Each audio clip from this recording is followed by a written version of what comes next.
Ma'am! Maria, sing loudly. Bisag nagkayabag-yabag, ma'am.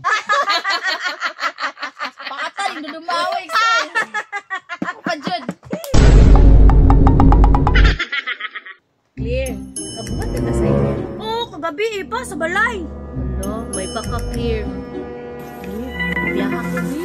Ngi, kakuyaw ni Biti. Wala man daw nagbuhat og assignment sila ang balay. Mauna kay magsige magpagwapa. Hindi mo matakag-bisis niya. Sige, gano'n naman kasaging. Pat. O sige, sabihan na lang kopya kay tama man eh. Pawits, si Biti wala assignment. Mangupya daw kang Maria tapos libre lang daw minyag saging. Di daw mi magsaba. Mao ba di ay? Sa ato pa, kamura day magkaon-kaon og saging ani Biti. Wa day ko'y apil di ay. May apilo dong pawik soy. Kumanggani gikopyahan ni Biti. Gani, ay na diha. Ay na, pagkapil-apil na doon pawiks. Tara Maria, oh. Wala day ko'y apil ha. Karon isumbong ta mong mamog maabot ko karon. Good morning, class. Ay kini kay naa na si ma'am. Sumbong diya ba? Bantay lang jugaw niya sa gawas. Good morning, class. Good morning, ma'am! Ma'am, naga ko istoryanin mo, ma'am.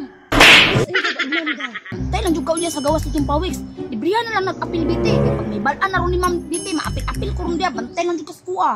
Una, kay sirup-sirup man. Ibisa ko amang mapisibiti. Giilog man. Di ako tayo makasabaan ron. Di yung ikaw.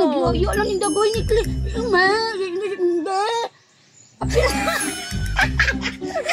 Dudong pawiks, unsa to imong iistorya? Ma'am? Dudong pawiks, dapat kasagin unya ang saba sila ha. Ma'am, buutan kay si Biti, ma'am. Kay librehon da ko niya unya grisis. Maayo, abi ko unsa.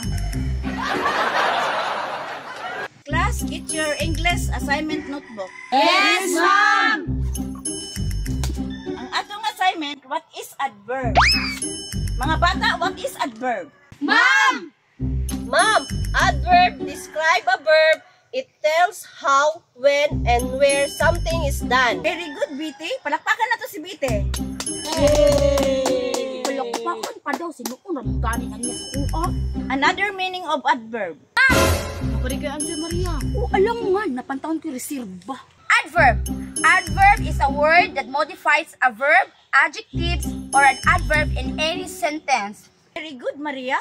Ngi, wala ko'y palakpak, ma'am. Mga bata, give me an example of adverb. Ma'am, loudly. Ma'am, slowly. Ma'am, carefully ma'am. Ma'am, beautifully. Ay, beautiful. Sa ato pa. Pwede di ay ni ay. Ma'am! Yes, Dudong pawiks.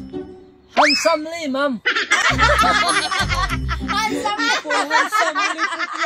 Kakala si Dudong pawiks. Bakala si Dudong pawiks pa. Wrong, Dudong pawiks. Ma'am, gipakatawa kay nako na sila, ma'am. Kay murag katulugon kay mga naong ba? Eh, palusot si Dudong Pawiks kay mali ang answer, handsomely. Okay, class, use loudly in the sentence. Dili ay kabaluhan. Karon ka. Ma'am! Stand up, Dudong pawiks. Ma'am! Maria, sing loudly. Bisag nagkayabag-yabag, ma'am. Pakataling Dudong Pawiks. Pajud. Pero tiyo ka kayo Dudong Pawiks ba? Ako'y makabalos ni mo ron.